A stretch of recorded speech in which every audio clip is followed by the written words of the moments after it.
Okay, so today we are going to continue on with section 5. So before the weekend, we actually did cover R.5a, which was simplifying fractions. So today, what we're going to do is we're going to be multiplying and dividing fractions. Because again, remember, a fraction is a rational expression. So before we actually get in, so multiplication and fractions, when we multiply and divide rational expressions, we're going to be using our definitions of what we've learned prior to this. So this is just a screenshot from the textbook. I'm just going to review this. Also remember that when you divide fractions, we are going to be multiplying by its reciprocal. So a lot of you probably learned back in 4th grade that when you divide fractions, you do sort of like a keep, flip, change or a state, change, but we're just flipping that second fraction upside down. So let's go ahead and I'm going to show you 2 simple fractions that I'm going to multiply. So this isn't in the notes, I'm just adding this. So let's say we wanted to multiply 3/8 times 32 over 27. Now, technically, I could just multiply straight across. I could multiply 3 times 32, 8 times 27, and then simplify afterwards. But what we're going to be doing with our rational expressions is we're going to need to factor them and then simplify before we multiply. Now, when you probably did this back in 4th grade, they taught you, okay, let's look at the diagonals. What can I divide 3 by and 27 by? I can divide them both by 3. So my 3 becomes a 1, because 3 divided by 3 is 1, and then 27 divided by 3 is 9. I can also do it with the diagonal with the 8 and the 32. This becomes a 1, this becomes a 4. And then I multiply what remains, and I get 4/9. Now, what we could also do is show it how it's factored. Now, I know this is automatic for you guys. You don't need to factor it. You know how to simplify on the diagonals. However, you could also do 3, do the prime factorization for 8, and get 2 times 2 times 2. Get the prime factorization for 32, 2 times 2 times 2 times 2 times 2 over 3 times 3 times 3. And then you can start canceling things. I got a 3 here. 3, Excuse the interruption. So you don't need to go through this whole thing of factoring out when it's just numbers like this. If I did all of these simplified of 1s, and then I would multiply what remains. 2 times 2 is 4. 3 times 3 is 9. Notice I got the same answer. Let me show you one other one before we get into examples here. So let's say I have 6x over 9y multiplied by 27y squared over 36x squared. So again, I'm going to look for things to simplify.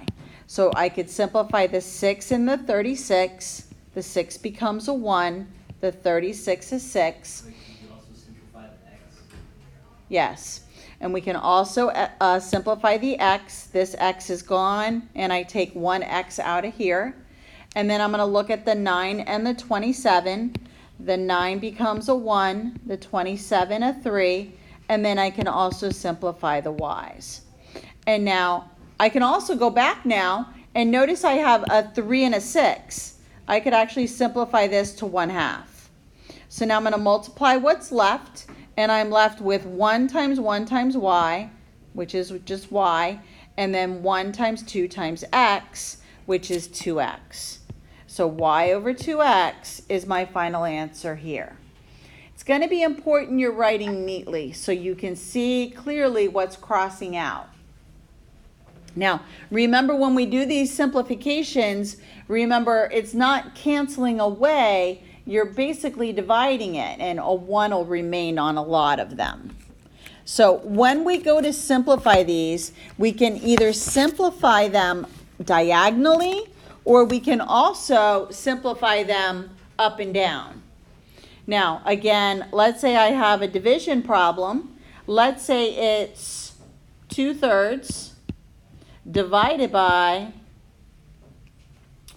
9/8. So again, when I have fractions that I'm dividing, I keep the first fraction the same. I change the division to a multiplication, and I flip the second fraction upside down. Now again, I'm going to still start my simplification process. 3 could become a 1. 3 goes into 9 3 times. 2 becomes a 1, and it goes into 8 4 times. Multiply what remains, and it's 3/4. Everybody remember how to multiply and divide fractions, simple ones like this. Okay, now for the fun. On the next 2 slides, I just took a screenshot of an example from your textbook. Notice what they've done is we're going to factor this trinomial, and it turns into this. Then they factored the denominator trinomial, and it turned into these binomials. These could not be factored, so they just rewrote them. And then now what we're going to start is looking for things that look the same on the top and the bottom. What they ended up doing is just putting it all on one line down here. And again, they were looking for something in the top that matched with the bottom to simplify. You can do that, or you can keep it apart. Anything that does not cancel out remains as your answer. Same thing on the division. Again, flip it and then factor, and then look for things to cancel. So these are just 2 screenshots from the textbook. I'm going to go through and work examples with you now. So again, here's a simple one. It's nothing to factor. We're just going to look for ways to simplify this. So I could simplify the y's. Notice I can make this become a 1. And then this one, the exponent is gone. So now I'm just left with 1y down in the bottom there. For the 6 and the 15, I can divide the 6 and the 15 by 3. So this would become a 2. This would become a 5. Now that I'm done simplifying, I'm going to multiply what was left over. So in the numerator, I'm left with 2x. And in the denominator, I'm left with 5y. And that is my multiplied fraction. The next part, here's the fun part. Notice I've got lots of things I need to factor. So really what you can think of as is think of this as first I need to factor this one, then this piece, then this piece. After it's all factored, we'll look for things to simplify. So let's go ahead and do the numerator, the red. What are the factors of -12 that will combine to give me -1? Vincent? -4 and +3. Okay, so my factors are going to be x minus 4 and x plus 3. The blue part, the denominator, what can I factor out there? I can pull out a GCF of x. So this would become x times x minus 5. Then the green. Anybody recognize what that thing is? Perfect. You can square root it. Okay. It's the difference of 2 squares. So we can square root it, and it becomes x plus 5, x minus 5. And then lastly, that denominator down there, can't factor it, so I'm just going to rewrite it. Now that every piece has been factored, now I'm going to look for pieces to simplify. Again, I can either simplify up and down or diagonally. So I can simplify the x plus 3's. One with the top, one with the bottom. Has to match top and bottom. Then I could also simplify the x minus 5's. And then nothing else left to simplify. So now I'm going to put everything back together. So my final answer here is going to be x minus 4 times x plus 5 over 5. Now, we're not going to FOIL this back or distribute it back. We're going to leave it in factored form. So this is the final answer. So you do not need to FOIL it back. So this is what we're going to be doing on all of the problems today. You will factor each piece of the fraction, and then you will look for things to simplify. You'll look for something that matches exactly in the top with the bottom. Let's try another example. Again, we're going to look to see. So this one, nothing to simplify. So let me just rewrite it. The denominator, nothing to simplify, rewrite it. Then the next part, again, the numerator, nothing to factor. But the denominator over here, I can simplify this, I can factor it. It is the difference of two perfect squares. So x plus 2, x minus 2. Again, the order of that you write the binomials doesn't matter. So now again, I'm going to look for things to simplify. So I can simplify the x plus 2's. I can also simplify the x's. So I can take away this top x,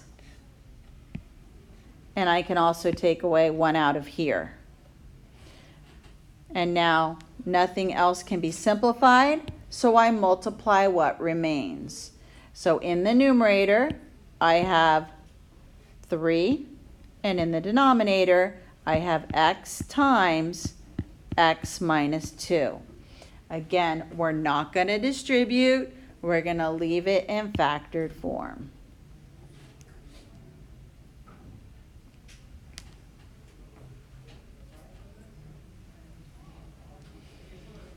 The next one, again, we're going to factor each piece. So for the numerator, this is the difference of two perfect squares. So this will factor into a minus x and a plus x. The denominator, nothing to factor, so just rewrite a squared. The numerator over here, nothing to factor. However, the denominator, I can actually factor this. Now, instead of pulling out a positive 3, I'm actually going to pull out a negative 3.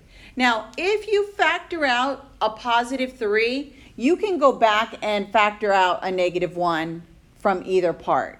But if I pull out a negative 3 GCF here, it helps me to identify the common factor here. That'll simplify. So if I pull out a negative 3, let me fix this. This is a negative x. Then if I flip it around, now it looks like something in the numerator. Now again, you could pull out a positive 3, but then again, when you go to simplify diagonally, you're going to be left with a negative 1 somewhere. So again, I'll pull out a negative 3, and then after I divide, I got this, and then I just applied my commutative property here. So now I have an a minus x that simplifies. I also can simplify the a's. This becomes a 1. This just becomes an a. And now I'm going to multiply what remains. So I'm left with a plus x. And then a times negative 3 gives me negative 3a. And that's your final answer.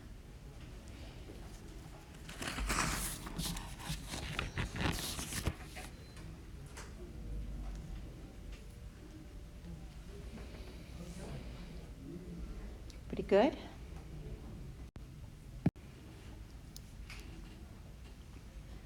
We're going to factor first. So I'm going to factor the numerator, difference of two squares, x plus 1, x minus 1. Denominator, I don't need to factor. Numerator, on the second fraction, I'm not going to factor. but the denominator can be factored GCF of 5. Now that it's factored, I'll look for things to simplify. I can simplify the x plus 1s. I can also simplify the diagonally the 16x and the 4x squared. So this would become a 4, and this becomes just an x. And now I'll multiply what remains. So in the numerator, I have x times x minus 1. And in the denominator, I have 4 times 5, which is 20.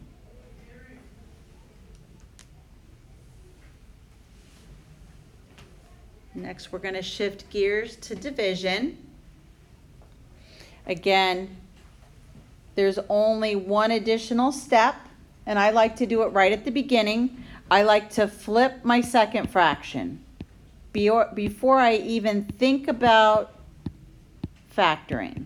Now, if you'd rather factor first and then flip, just remember we need to change this to a multiplication problem and flip the second fraction to the reciprocal. Now I can begin my factoring process.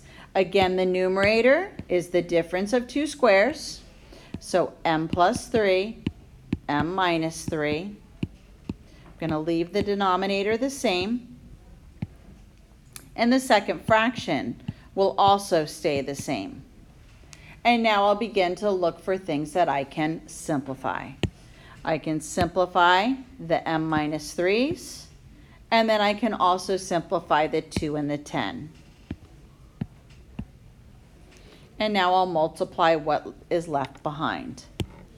So 5 times m plus 3 over m. Again, write the coefficient out front.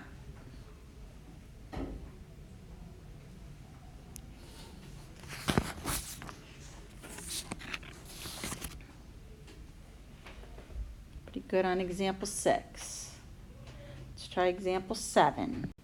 We have 4 pieces to factor here. So let's go ahead and do each piece. So we'll do the numerator first. I am looking for factors of negative 20 that give me negative 1 when I combine them. And that will be, actually, let's go ahead and let me flip it first. Let me go back. I'm going to turn it to its reciprocal. So the problem I'm going to be doing is x squared minus x minus 20, 5x minus 25, change it to multiplication, flip this fraction upside down, change it to its reciprocal. Now I can begin my factoring process. So I'm looking for the factors of the numerator. So that will be x minus 5 and x plus 4. For the denominator, all I'm going to pull out is a GCF. So that would become 5 times x minus 5. The numerator of the second fraction is the difference of two squares, x plus 5, x minus 5. And then lastly, the denominator factors a negative 5, that when I combine them give me positive 4, and that will be x plus 5 and x minus 1. Now that it's fully factored, all 4 pieces, I'm going to go back and look for things to simplify. Again, remember you can simplify up and down and diagonally. So here I can simplify up and down. So the x minus 5s. Now notice I also had one over here. I could have used that one. I can't simplify both of those with the one bottom. I can only use it one time. So that one's going to stay there, the green one. Then I can also go up and down with the x plus 5s. And now nothing else will simplify. So I'm going to go ahead and multiply what's left. So my final answer here is x plus 4 times x minus 5 over 5 times x minus 1. And that would be your final answer.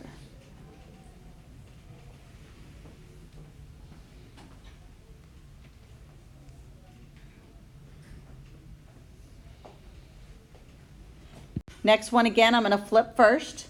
So 6x minus 2 over 6x, change it to multiplication, flip it upside down, and now I'll factor. The only thing I need to factor is this numerator. I can factor out a GCF. So I'm going to factor out a 2, and I'm left with 3x minus 1 over 6x. And again, the 3x minus 1's cancel. I can also simplify the 6 and the 27, or even the 2 and the 6. So actually I can make this a 1 and this a 3. And then I can simplify it again, change this to a 1 now, and this to a 9. And now I'll multiply what remains. And the only thing in the numerator is going to be 9 over x. So 9 in the numerator, x in the denominator.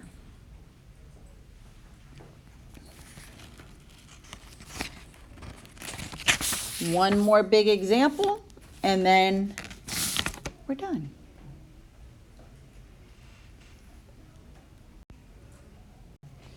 Okay, four big trinomials. We're back to multiplication, so we're not flipping anything.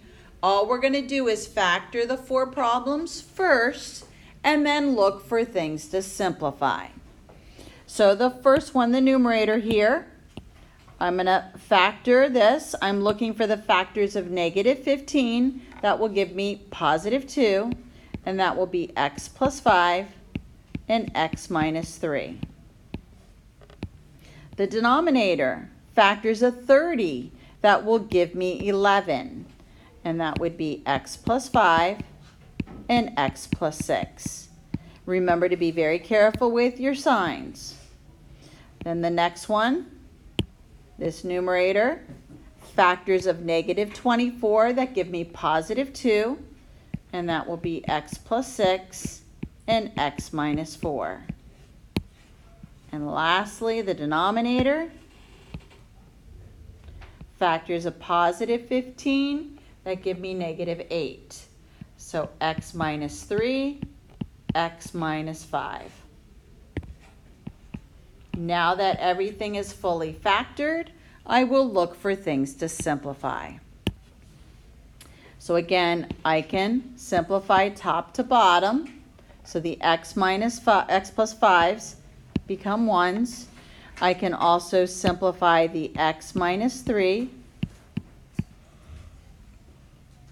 And I can also simplify the x plus 6, leaving me with x minus 4 over x minus 5. That was the only thing that didn't simplify. So again, we're going to need to be very good at factoring. Factoring will happen throughout the entire year. Your homework is page 53, and you're doing problems 21 through 33 odd. So again, after you do them, check your answers. If you need help, I can come around and help you. You do have a few minutes now here to get started. Tomorrow we will add and subtract. Okay, we will have to factor for the adding and subtracting because we will be finding a common denominator. And the common denominator is going to be a bunch of binomials. And it might even be some monomials thrown in there also. Okay, so you can go ahead and get started. Again, this is your homework due tomorrow.